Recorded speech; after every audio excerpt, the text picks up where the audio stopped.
Hi, everybody. Welcome to Over Coffee, the podcast produced by Larry Davis and myself, John Doran. We talk about hope and inspiration, just great things in life and opportunity and amazing people.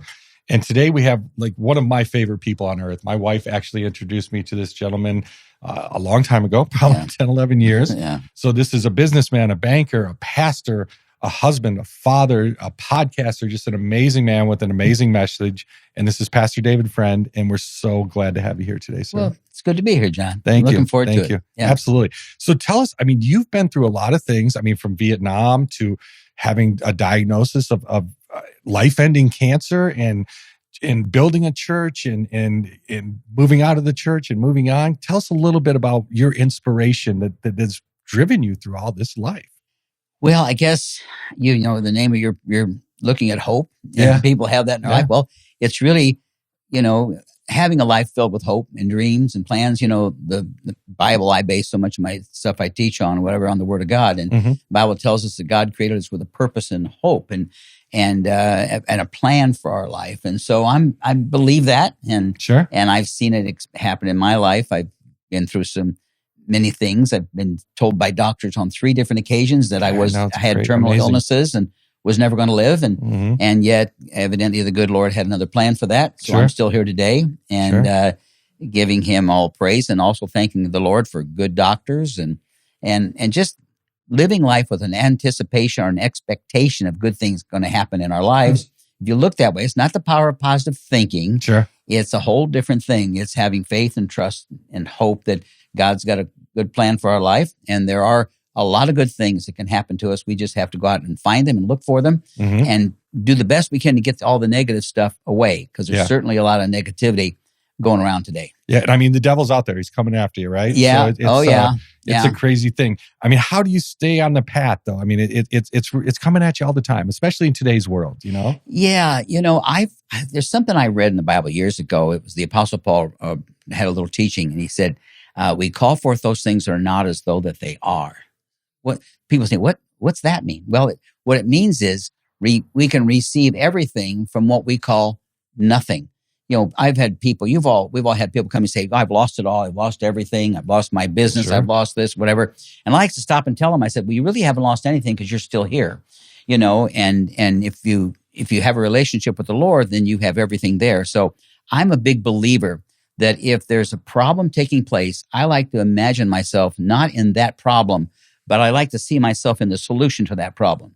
And I like to call forth things that are not as though they are. So when I was diagnosed with an illness, the doctor looked at me and says, you've got bone marrow cancer. It's really bad. 3/4 of your plasma cells in your bone, your bone marrow are malignant. 3 out of every 4. That's a devastating diagnosis. Yeah, and he looked at me, he says, so I don't know how to tell you this, but if our treatments don't work, you probably only have about 6 months to live. And I put my head down, and just for a second, and I said, so doctor, what you're saying is you're trying to scare me with heaven. What I was really saying is that I have faith greater than this situation. But even that, I was saying, look, this is just something that's right now. I see myself going through this and coming out the other side of it. If we can see that that there's a good side at the end of a problem we're going through, then we've got hope and we've got faith and trust. And so I'm just a believer in that. And when a challenge hits, I just believe that, hey, this is temporary. This is go. I was on the phone with a guy on the way over here, and he was just diagnosed with a terrible cancer diagnosis. And he says, I know how you handled yours and all that. And he says, where do we go from here? And I said, well, why don't we just think about what do you want to receive when you're through this and you're healed and the doctors take care of you and you're blessed?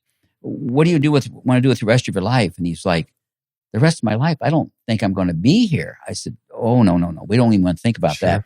Don't allow your circumstances to rob you of your future and the hope that we have for our future. Absolutely amazing. So you've had the opportunity to counsel thousands of people, I would imagine, at this point, right? And I know you've actually counseled my wife and I in marriage and finances, and it's been absolutely amazing. So how do you approach that with folks? Like, that's a brilliant story, but is that a common approach when you're talking to people to uplift them? Yeah, I got to get people off of their circumstances. If we're going through trials, and anybody out there is going through trials, you've got to say to yourself, okay, I've got this problem. I'm in the middle of this thing, but I'm not going to live here.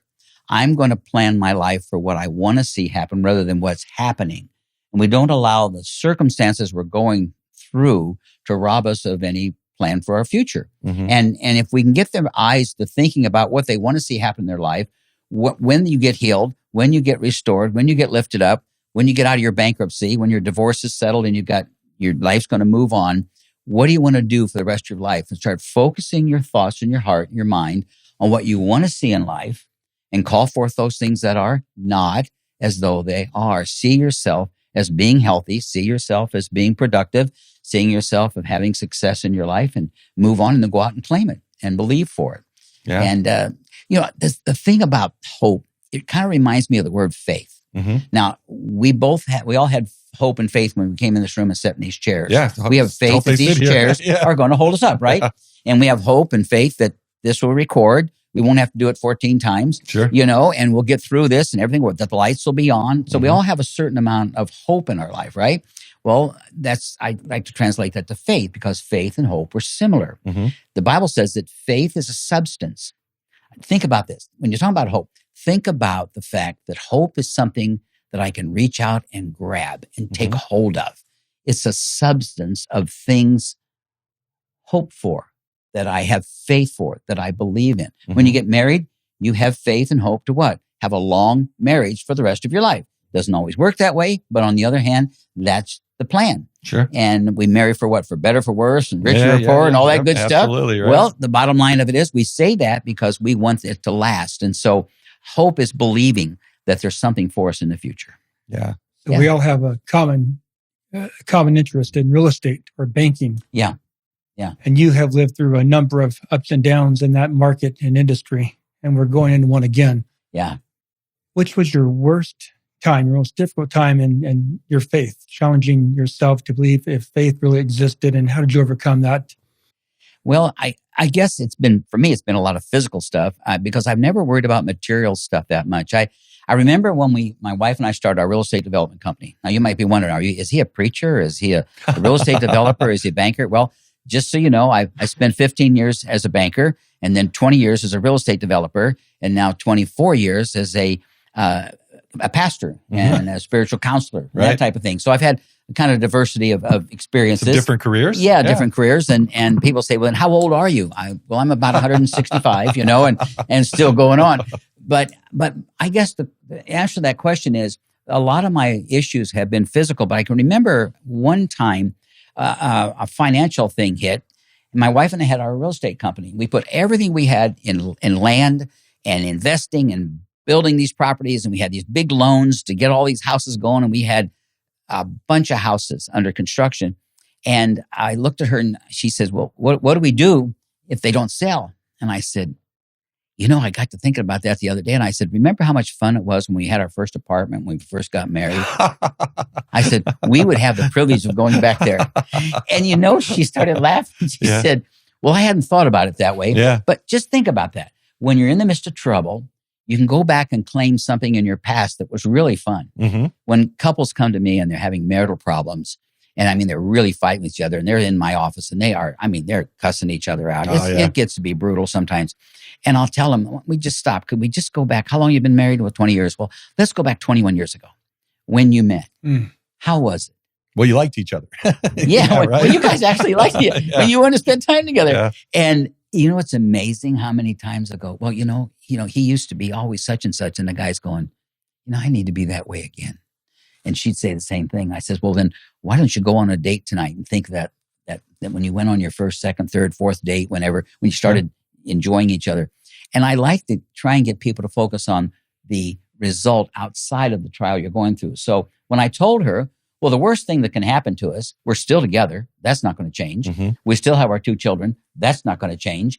We're just going to be living in a different location. Yeah. And what difference does it make? Because we can turn around and do it all over again. Right. It's like the story. There was an old TV program. I just loved it. It was an old TV program, The Cosby Show. Oh, yeah. And Bill Cosby, and he was Mr. Whatever his name was, Huxtable or whatever it was. Dr. Huxtable. Dr. Huxtable. Yeah. And so his son, Cleo or whatever his name was, his son looked at him and said, Dad, he says, we're rich.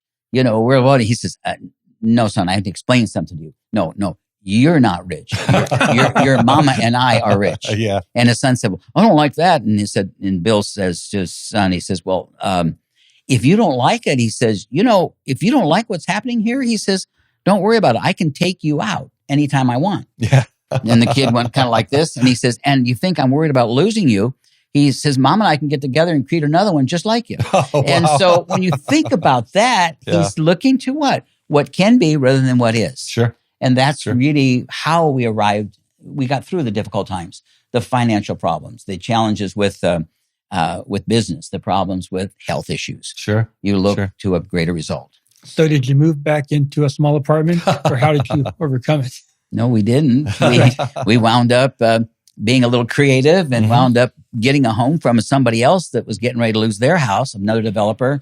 And I thought, well, I'll tell you what I'll do here. I'll take this over from you, whatever. Next thing you know, we were still living in a nice home. It just took longer to get it done, but we just worked together and made it happen, understanding that we don't really lose anything. If we lose this business, if we don't sell that property, what have we lost? We still have the most important thing, and that is we have each other. Yeah. And I think that's kind of the way we should go through life, whether it be health, whether it be finances, whether it be investing or whatever. And God blessed it. And sooner or later, the stuff started selling. But there's been some pretty rough real estate markets in the years. Yeah. I was in it back in 1986, and the Tax Reform Act happened. And the company I was with lost about 75% of the value of the company. And that was a difficult time. Yeah. So instead of being worried about that, we went on and switched from what we were doing to something else. Sure. Yeah. And moved on with life. Moved on with life, knowing that we still had hope and had a future. Sure. So Yeah. kind of interesting question is just kind of coming to me while we're sitting here. Yeah. I mean, how do you relate prayer to hope? And how does that tie together? I mean, because I think sometimes people use prayer maybe in a way they shouldn't, but it's not up to me to judge. But how do they tie together? Well, the thing about prayer and the thing about meditation, the thing about searching for some help in your life, you got to believe in what you're searching in. And if you pray and you don't believe it, you're wasting your time. Sure.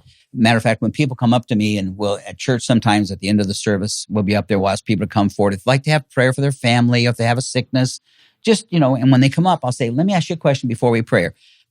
Do you believe that God will hear your prayer? Yeah. Do you believe he'll answer your prayer? Well, I hope so.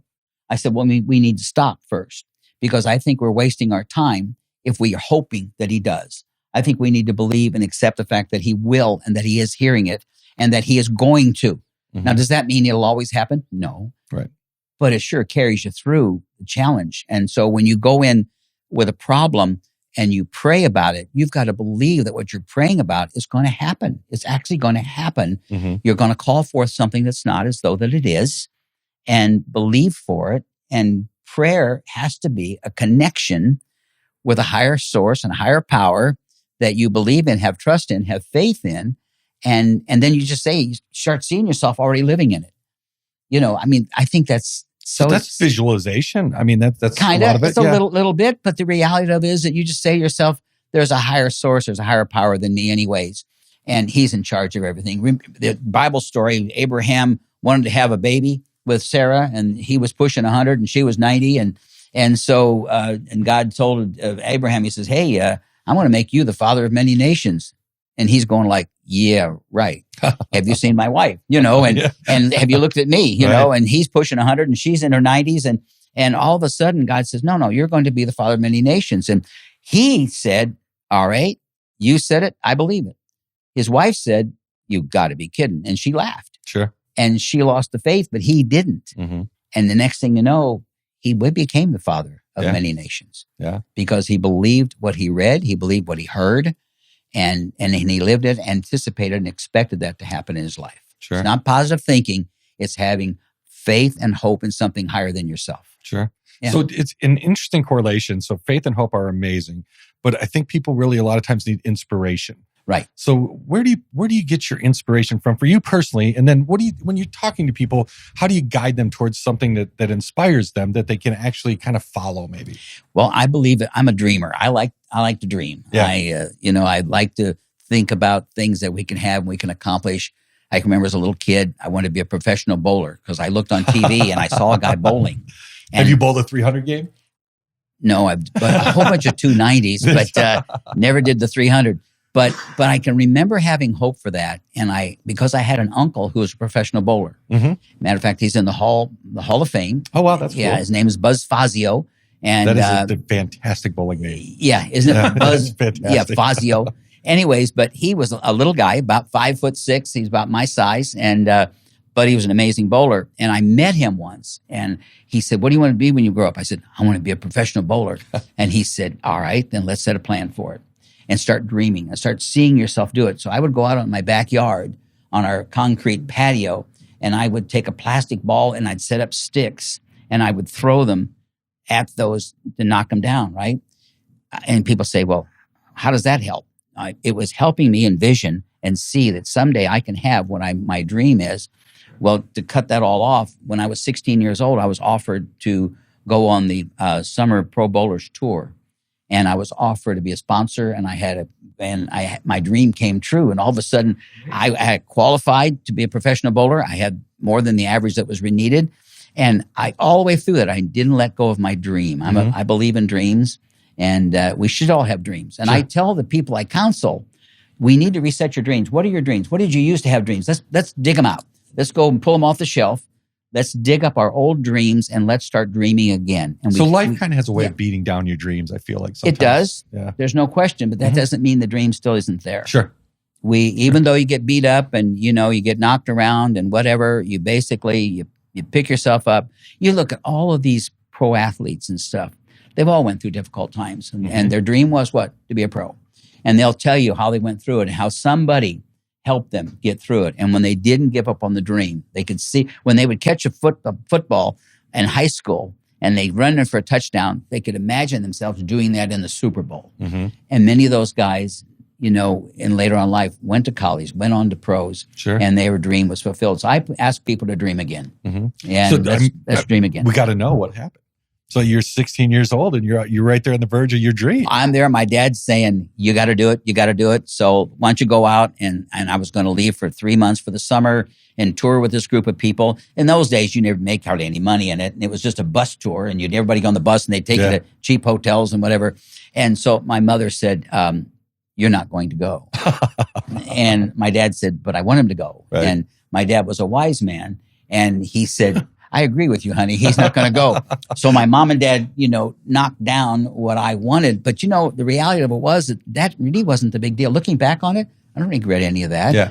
I accomplished the goal that I wanted to have. When that man said, "You qualified, you're on the tour, I'll sponsor you, your funds are taken care of, you can go and compete." Now, what's interesting, I was bowling against guys who went on to go into the pros. Oh, wow. And now some of those are Hall of Famers. Sure. And I used to bowl against them, and they would beat me, and I'd beat them. Yeah.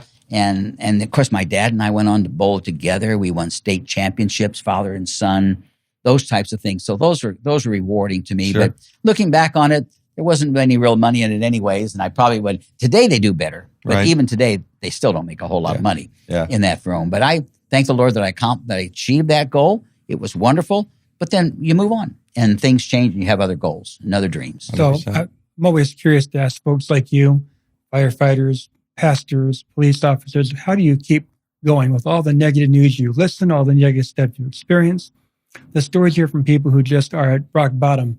How do you keep going? Could you take that stuff home with you at night? Yeah, I have this feeling, and I have something I think that the good Lord's given me, and I read it in the Word of God, the stories of these great men and women who did incredible things, and I love to read stories and books on businessmen who get involved in helping other people. No philanthropy approach. Yeah, it's like the life of Andrew Carnegie. Mm-hmm. I mean, that man spent his entire life doing what? Making money. Yeah. And today, if he was alive, I've recently read an analysis that said that if he was alive today, he'd be the richest man in the world. He'd be worth about $320 to $350 billion.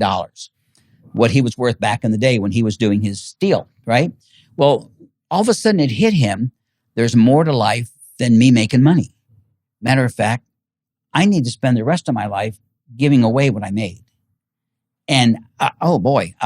when when you think about the fact that you can achieve something, and it's not just for yourself, it's for yourself and for other people. And then he went around and did what? He talked to Rockefeller, he talked to Ford, he talked to all the incredible industrialists of the day and convinced them they need to do the same thing. And we had an incredible move of entrepreneurs pouring money and into colleges and churches and hospitals, and were built all over the country by these men who made money. They got through it, and they had a higher goal than what they thought they had. They had a bigger purpose in life than what they thought they had. I guess I keep looking for what's next on the agenda. When I stepped down from the church, my wife and I started a church. Our pastor said, I want you to go to Scottsdale and start a church. And I said, great. Do I have any money? He said, no. Can I have some of your people to take with me? No. And I said, no, that's cool. That's good. That'll be good.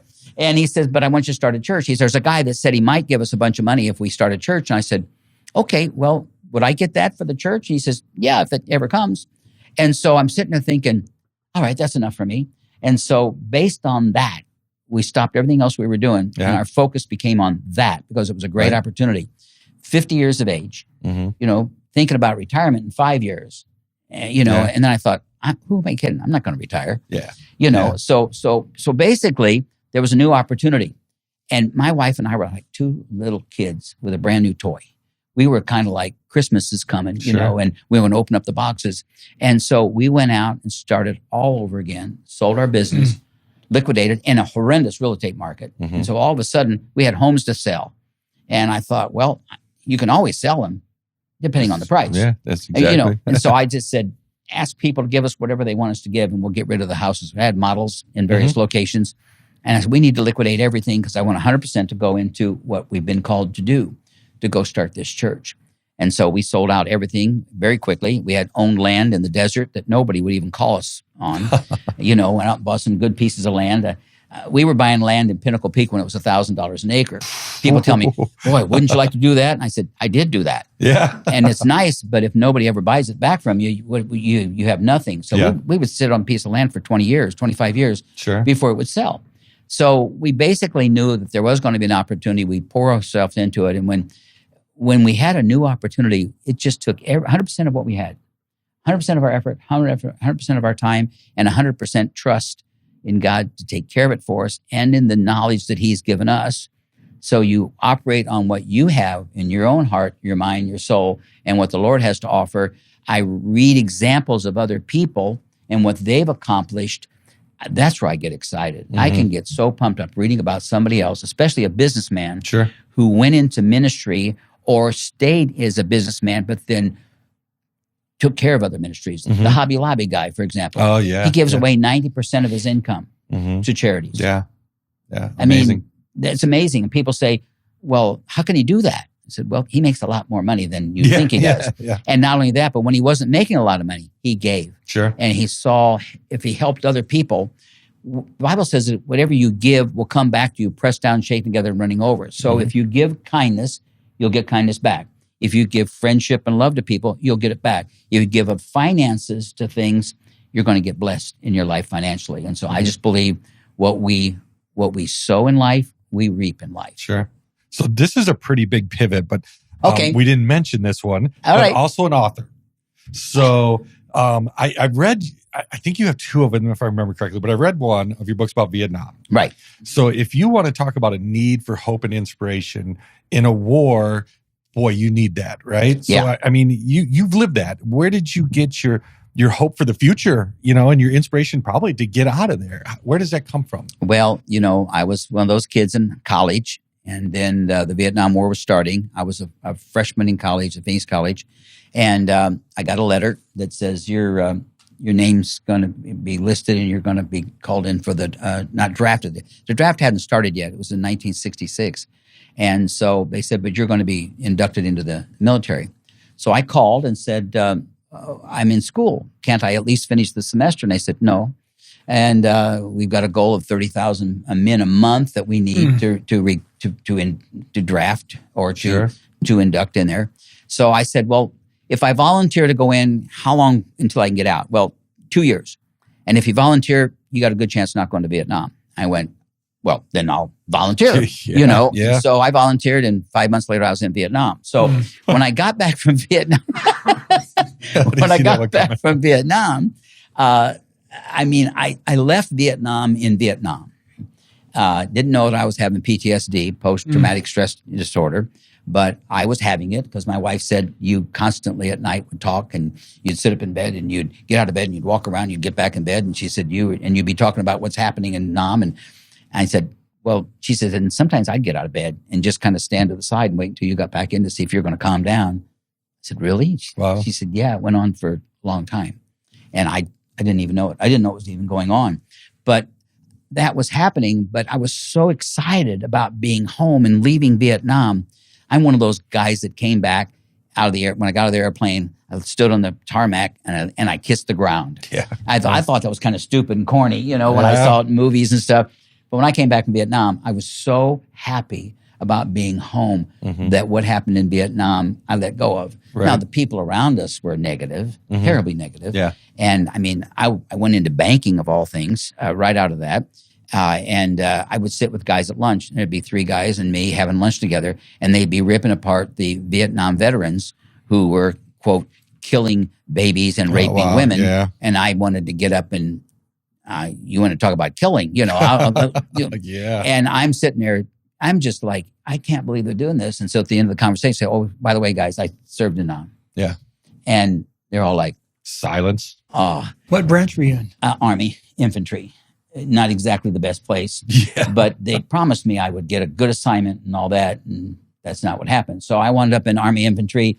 I was blessed, though. The Lord protected me, and I wound up in a unit that, and I became a clerical person, but yet I still had to go on patrols. Sure. I still had to be on guard duty. I still had to, go around and help get the people out of their little villages and stuff in order to keep them safe from the Viet Cong coming in. So got exposed to a lot of it, got shot at a lot by snipers and stuff. Yeah. I'm glad they were bad shots, but came back from Vietnam. But I realized that I've been through it, and that was now my past. Right. It's not my future. And when you think about what you've gone through, don't go back and keep living it. That's such a profound statement. Leave it there. Yeah. Just don't go back and pick it up. Right. When you do something wrong, you don't want to go back and pick it up. And as long as I didn't think about it, as long as I moved forward and had lots of dreams and plans for a future here, then I knew that I'd be fine. My wife's the one that said, honey, after all, we've been back from Vietnam all these years. You pastored now. We had our business, whatever. You need to write a book. And I said, yeah, right. And last thing I wanted to do was write a book on that. Yeah. Well, I did. And I sat down. We had a home up in Prescott. We went up there, and over a period of about 6 weeks, going up there for 3 or 4 days at a time, I really wrote that book from scratch, and wrote that down. That was my first one.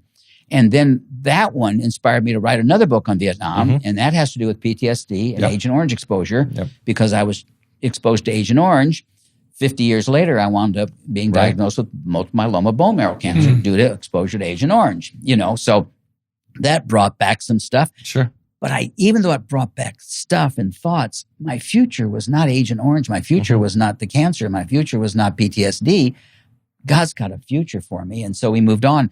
And those 2 books led me to write 5 more. And I'm in my 8th one right now. Yep. And now I'm writing about life, walking about how to live a good life. I've written on how to get out of debt and how to get your finances in order. I've written about how to live in faith and peace and how to have a good life. And got a new one coming out called Faith for Miracles, because the fact that I'm sitting here alone is a miracle. Even my doctor at Mayo Clinic looked at me after my treatments, and I said, doctor, can you explain to me what's happened? He said, no, science can't. But he said, it's a miracle. And he took his pen and he wrote the big word miracle on there and circled it and initialed it and said, that's the explanation. Wow. The fact that you're even here today. Sure.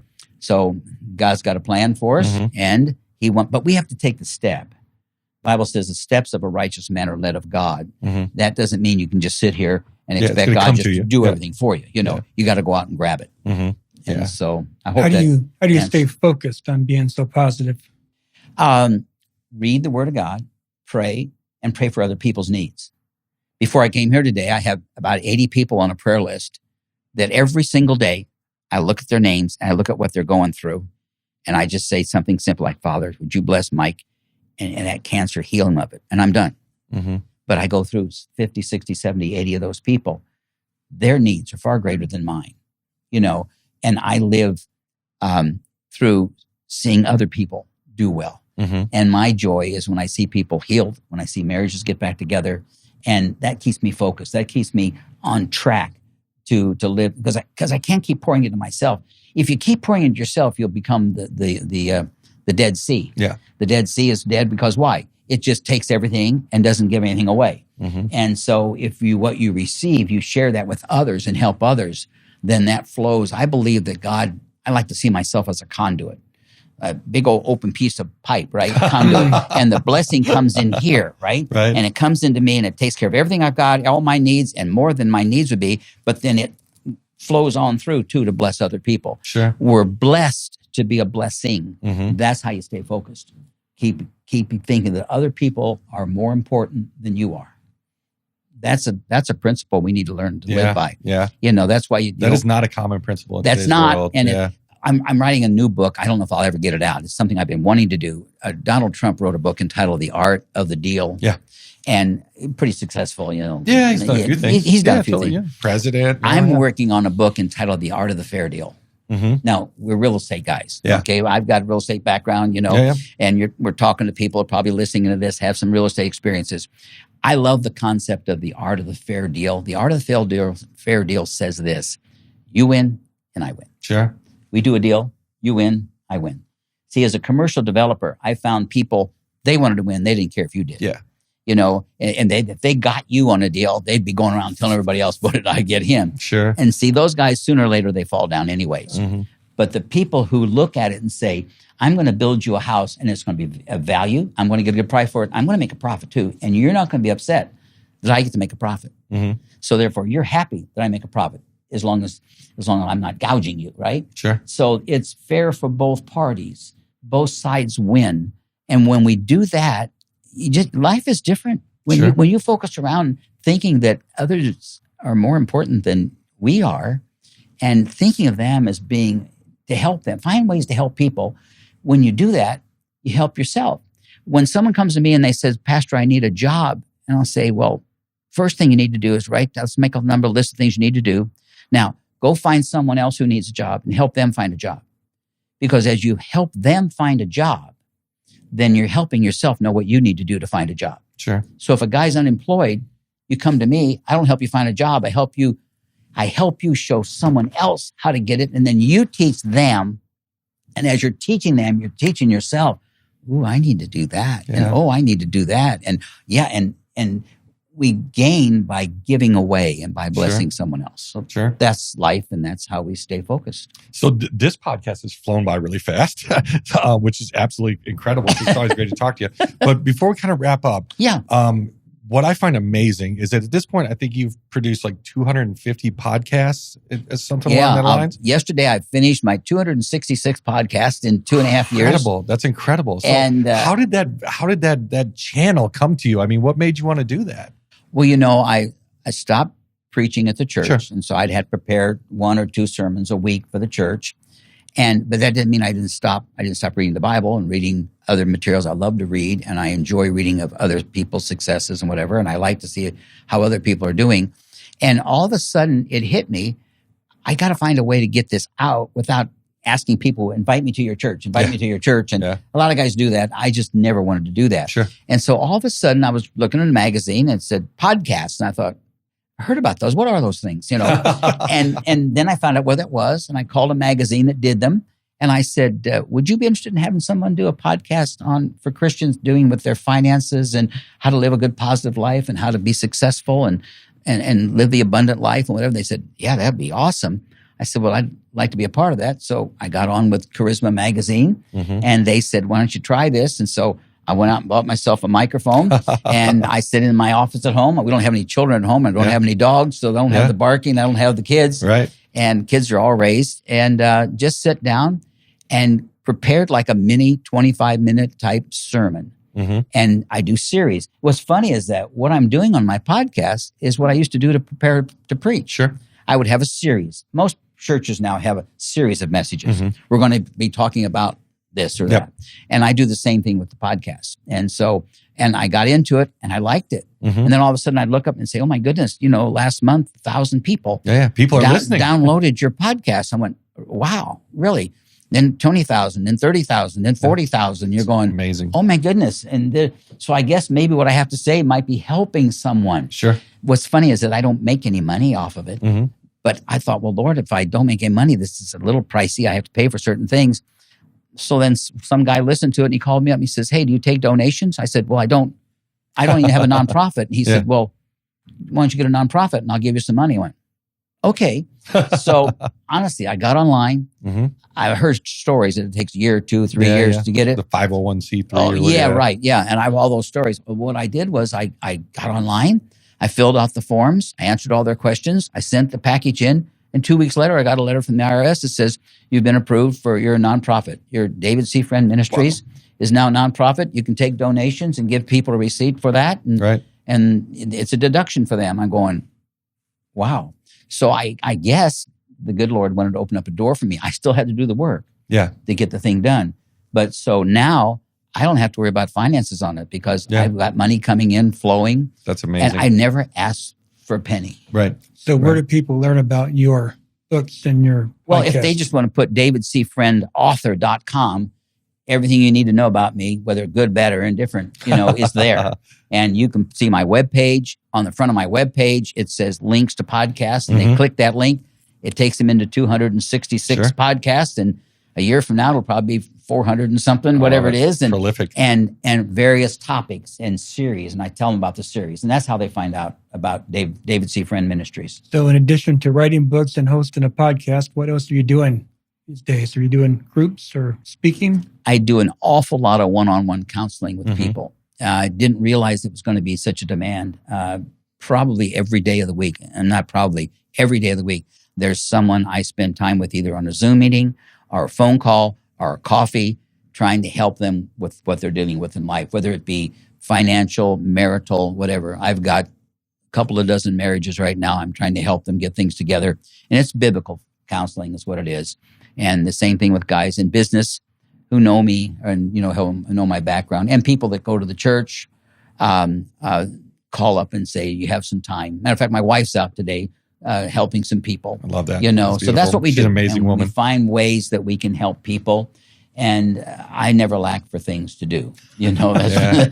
Yeah. And we love it. We really Absolutely. do. And I've got 6 grandkids now. Oh, and we just had our 2 great-grandchildren. Congratulations. That's a big one. Your kids are getting old when they start Yeah, they're having grandchildren. babies, and Yeah. then their babies start having babies. That's They're fantastic. getting old. We're not, but Yeah. they are. Absolutely. They're aging.